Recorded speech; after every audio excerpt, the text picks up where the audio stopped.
चुनाव आयोग जहां जहां एसआईआर करवा रहा है वहां वहां भारी बवाल भी देखने को मिल रहा है।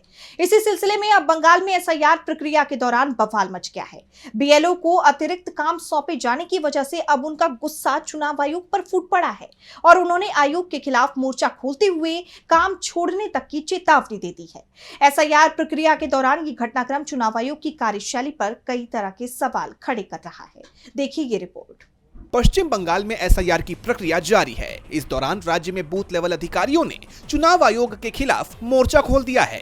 बीएलओ ने अचानक काम का बोझ बढ़ने का आरोप लगाते हुए चुनाव आयोग का विरोध शुरू कर दिया है। दरअसल बीएलओ को पहले घर घर जाकर वोटर्स को गणना फॉर्म्स बांटने, उन्हें भरने का तरीका बताने और फिर फॉर्म्स को वापस इकट्ठा करने की जिम्मेदारी सौंपी गई थी। लेकिन अब उन्हें एक और जिम्मेदारी दे दी गई है और वो जिम्मेदारी है वोटरों के गणना फॉर्म्स को बीएलओ ऐप पर डिजिटली अपलोड करना। राज्य के अलग अलग हिस्सों में आयोजित प्रशिक्षण शिविरों में बीएलओ इसी डिजिटल अपलोडिंग आदेश का विरोध कर रहे हैं। इसी को लेकर सिलीगुड़ी और हावड़ा में बीएलओस ने चुनाव आयोग के खिलाफ जबरदस्त विरोध प्रदर्शन किया। उन्होंने चुनाव आयोग पर असहनीय और अनुचित कार्य दबाव डालने का आरोप लगाते हुए काम छोड़ने तक की चेतावनी दे दी है।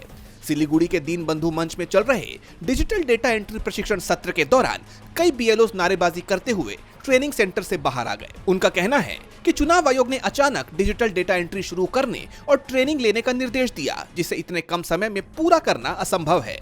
हावड़ा में बीएलओस ने शिकायत की कि उन्हें डेटा को पहले कागज पर यानी मैनुअल और फिर डिजिटल तरीके से यानी 2 बार दर्ज करने के लिए कहा जा रहा है, जिससे काम का बोझ दोगुना हो गया है।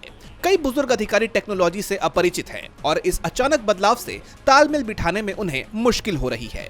बीएलओ की शिकायत यह है कि ऐप पर एक फॉर्म को डिजिटल रूप से अपलोड करने में 20 से 25 मिनट लग रहे हैं। उन्हें वोटर की आधार, जन्मतिथि, फोन नंबर, एपिक नंबर जैसी सभी जानकारियां ऐप में मैनुअल रूप से टाइप करनी पड़ रही हैं। इसके बाद 2002 एसआईआर की जानकारी भी दर्ज करनी होती है, सत्यापन करना होता है और आखिर में वोटर की नई तस्वीर भी स्कैन करनी होती है।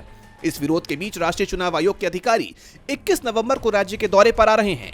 इस दौरान मुख्य निर्वाचन अधिकारी मनोज कुमार अग्रवाल की मौजूदगी में राज्य के सभी जिला अधिकारियों के साथ ईवीएम पर विशेष बैठक आयोजित की जाएगी।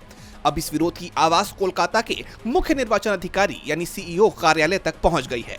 सीईओ कार्यालय ने बीएलओ की इन शिकायतों को लेकर चुनाव आयोग को एक चिट्ठी लिखी है और कार्यभार कम करने का अनुरोध किया है। चिट्ठी में बीएलओ की सुविधा के लिए ईआरओ, एईआरओ और सहायक बीएलओ को भी बीएलओ ऐप की लॉगिन आईडी उपलब्ध कराने की मांग की गई है, ताकि वो भी डिजिटल दस्तावेजीकरण के काम में सहयोग कर सके। हालांकि आयोग की तरफ से अभी तक इस पर कोई जवाब नहीं आया है। डीवी लाइव की रिपोर्ट।